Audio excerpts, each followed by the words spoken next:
Okay, Shalom Aleichem and welcome. And welcome to Online Smicha. Machan Leirah Online Smicha. Okay. We're about to celebrate Yom Tov Shavuos. We spent, Baruch Hashem, a lot of time learning Basa B'chalav and Taruvis, and all those halachas come in handy. Come in very, very handy, especially for the Yom Tov Shavuos, for us, because the minig is to have cheesecake, cheese breads, or whatever, and so many halachas come in. Issa, a dough that has milk in it, that's siman tzavik zayin.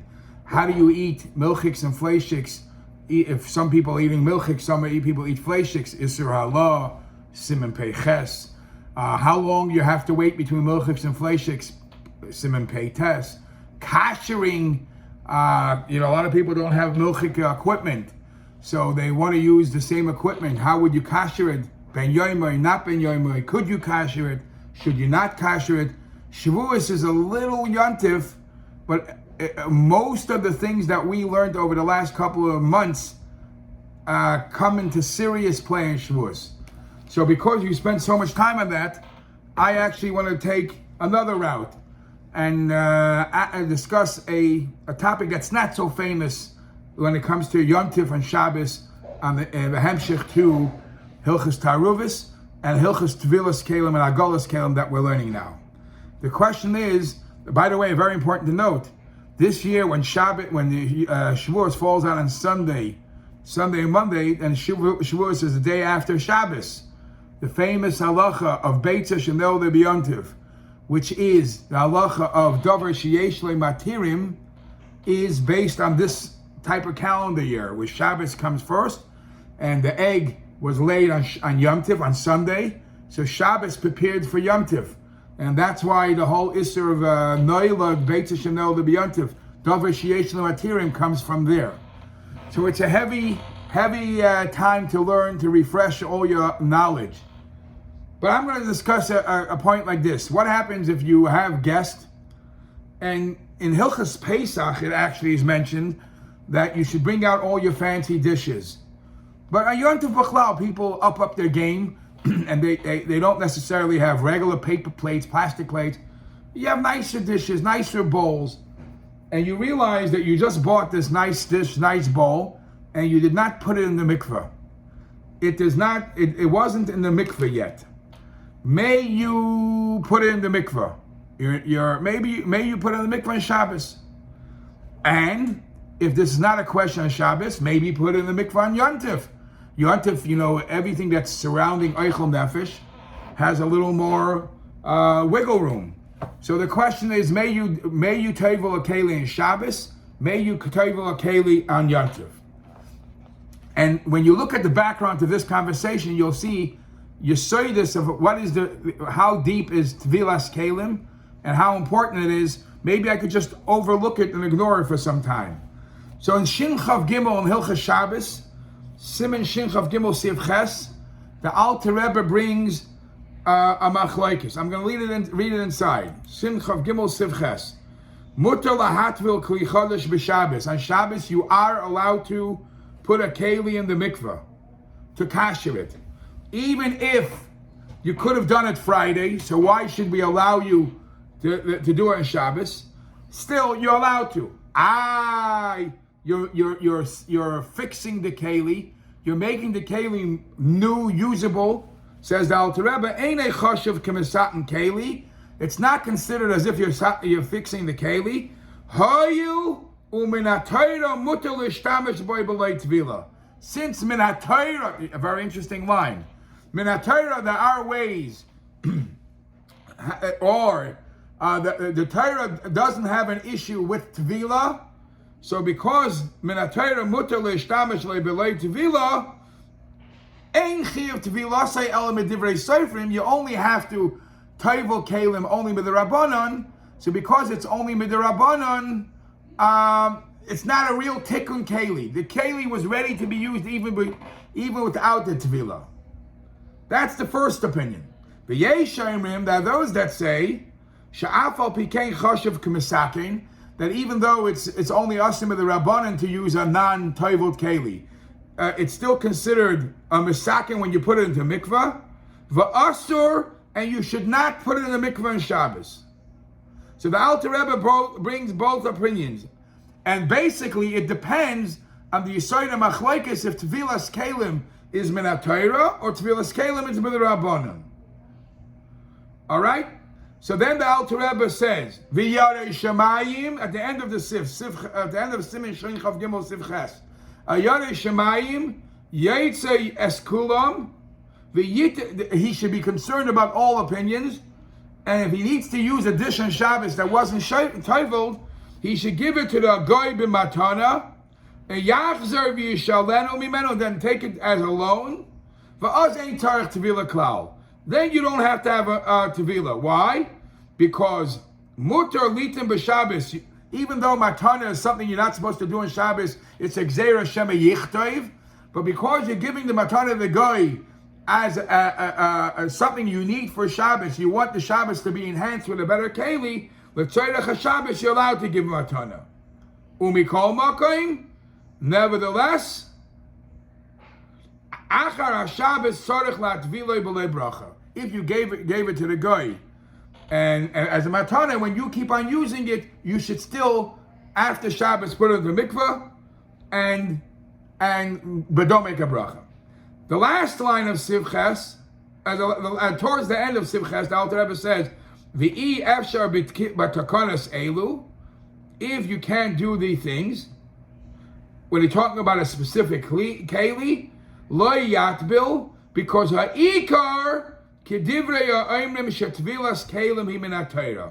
We lean towards the opinion that tvilas kelim is needed min ha'Torah, and therefore a keli without tvila is lacking a permanent thing that the Torah wants. So if you put it into the mikveh, you're making tikkun keli, a real tikkun, because it's min Torah not used. So it's preferable not to. Then the Alter Rebbe concludes, if somebody did use a keli that wasn't tovel, if somebody used the keli by mistake, somebody didn't know and put it to the mikveh on Shabbos, you don't get a knas. You don't get a knas, because after all, there are some people some opinions that allow you to do the tvila lechatchila. So in a nutshell, what is Siv Ches? If you have extra dishes that you want to use on Shabbos, there are opinions you could say lechatchila you could put in the mikveh. There are opinions that say you shouldn't because it's a tikkun keli, because it's asim in the rabbanon, it's asim in a Torah. The Torah wants tvila. Try to be machmir. Try to be machmir. If you need the keli badly, give it as a matana to a guy. Now, if you think that this is just a shayla and tevilas kelim, this has a similar discussion that comes off this. There is a steichemed in Mareches Mem Klal Kuf Tezvav. He uses this discussion as an answer to another problem. What happens if Rahman al-Tzlan, a mezuzah fell off a door? A mezuzah fell off a door on Shabbos. Could you pick up the mezuzah? Obviously, you don't want chas v'shalom the mezuzah on the floor, but could you put it back, insert it in the wall? Obviously, you're not allowed to bang a nail, and that's mamish binyan. But would you be able to insert the mezuzah back in the socket or in the holder in the wall, so the mezuzah should be in the right place? So in the Steichemed, he says that according to the ones that hold, according to the opinions that hold, that to live in a house that doesn't have a mezuzah, you're not allowed to live in a house without a mezuzah. When you put the mezuzah back into the holder in the doorpost, you are being misakein the bias. You're not allowed to live there without a mezuzah, and by putting the mezuzah in there, you're making it accessible, making it usable. However, there are some that say that there is no isser to live in a house without a mezuzah. You're just not fulfilling the mitzvah. So the inserting the mezuzah in is not being misaking the bias. So this is what the Stei Chemed says. In Shailas Teshuvas Tzitz Eliezer, he says you can't really compare it to Tvilas Kelim, because by Tvilas Kelim, when you tovel the keli in the mikvah, you're mitztakin the keli. The mezuzah, it's not chayvas chayvas habayis. It's not on the house needs a mezuzah. It's the chayvas hadar. The person living there it could only live in a place where there is a mezuzah. So therefore, by inserting a mezuzah into the wall, even according to those that hold that a man should not live in a house without a mezuzah, nevertheless, being that you're not being misaking anything you're not being misaking the house by putting in, because the house is either way good. It's just something about you that you're, according to the Tzitz Eliezer, wouldn't be a problem to insert a mezuzah in a holder that's already on the wall. Okay, now this is Shabbos. Obviously, if you want to up it up and want to kosher the keli, Shabbos you can't have a fire. Shabbos you can't have fire. Now, as I'm saying this, what happens if you have boiling water already before Shabbos and it's bubbling? Now, so you're not boiling up the water, but then you obviously know that there is the second issue. By koshering your keli, it's for sure mitaking the keli. And if tvilas kelim, there's a shayla if you're allowed to do it in Shabbos because it's a tikkun keli. Koshering for sure is a tikkun keli. Now I did see that the Issa v'heter, the Achrayim discussed, is there an inyan that you should own the keli? Maybe I should lechatchila say I don't need it. I'm always going to use goyish kelim. There's goyish kelim that are kosher because they never use any treifas. Maybe I'll avoid all these issues with tefillah just by not owning it. Is it a problem to eat all your food on goyish kelim and not owning it? So they bring from the Knesset HaGedolah that he says that mechur hadavar lishtamish b'kli shel goy. It's disgusting to use a goyish keli. Now, it's not necessarily non-kosher, it's pasnish. There's a beautiful discussion here because the whole tevilas kelim is only when the keli leaves the goy's domain and enters a Yiddish kedusha. As long as it stays by the goy, there is no tuma in the goyish keli. I could use that keli if it belongs to a goy, and I'm not concerned about the tuma. It's just a musar haskel. The tuma only attaches to the keli when it leaves the goy and it enters the kedusha of a Yiddish rishus. Over here, the former tuma haksaim, and that's when you get rid of it.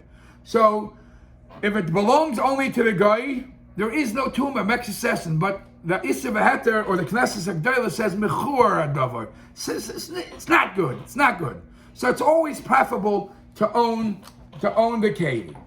Now, even the Alter Rebbe, when the Alter Rebbe speaks about this machlokes, the Alter Rebbe in the parentheses says, now I have to make a note that the Bir Halacha, the Mishnah Brura and the Shinchav Gimel discusses when you have a keli that has to go to the mikveh. We are learning now in Hilchos Tevilas Kelim. There are so many different types of kelim. There are some kelim that are mechuyev at the high level. You're sure it's a chiyuv tevilah, and there are only some kelim that are only chiyuv tevilah midrabanon. They're only midrabanon the keli that you put into the mikveh. Now, would that play any role to make a difference in the keli on Shabbos, whether or not I could put it in? So the bottom line is, the ones who the Alter Rebbe quotes that allows you to tovel kelim, doesn't say that I'm only allowing you to tovel kelim that are midrabanon. He says even matches, which is min Torah, you still allow. Those opinions say it's not tikkun mana, it's not being misak in the keli, and you're allowed to. And the reason for that is, even though the keli has to be tovel, if somebody ate food in a non-tovel keli, it doesn't make the food usher. It doesn't make the food usher. And even if the tevilah is needed midaraisa, using the keli before it's tovel, that's only midarabanan. That's why the first shita holds it's not misatan kelim.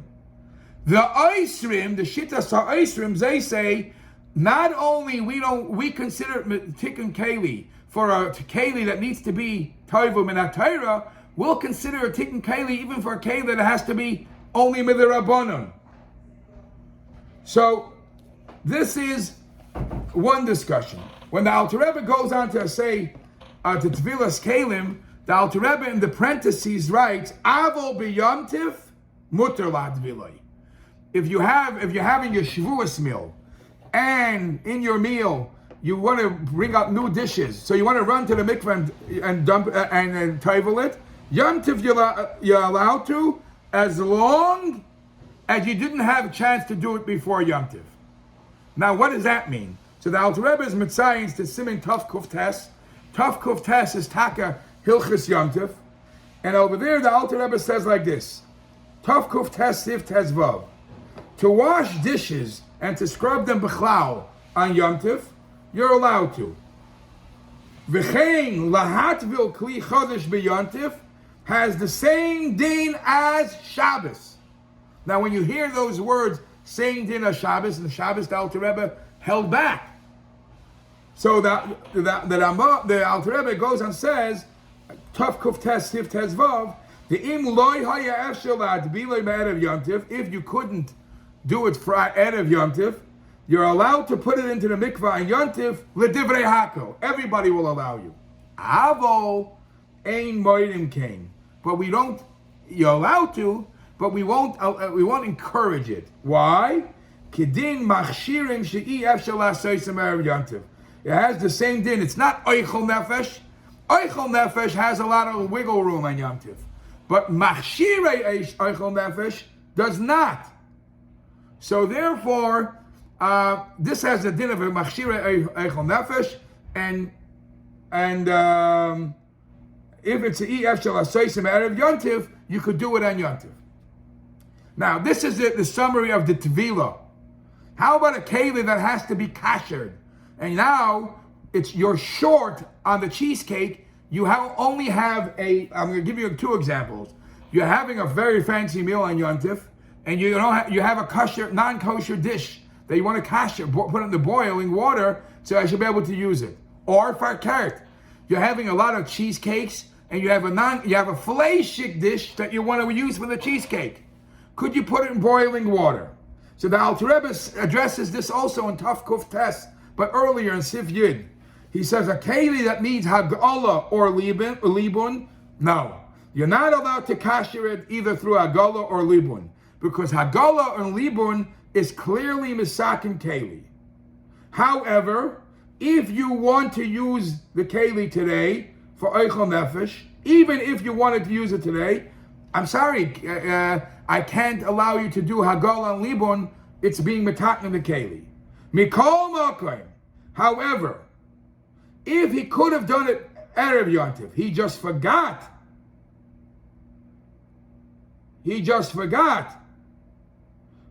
Asur lachshira mikol makom afilu umreitza.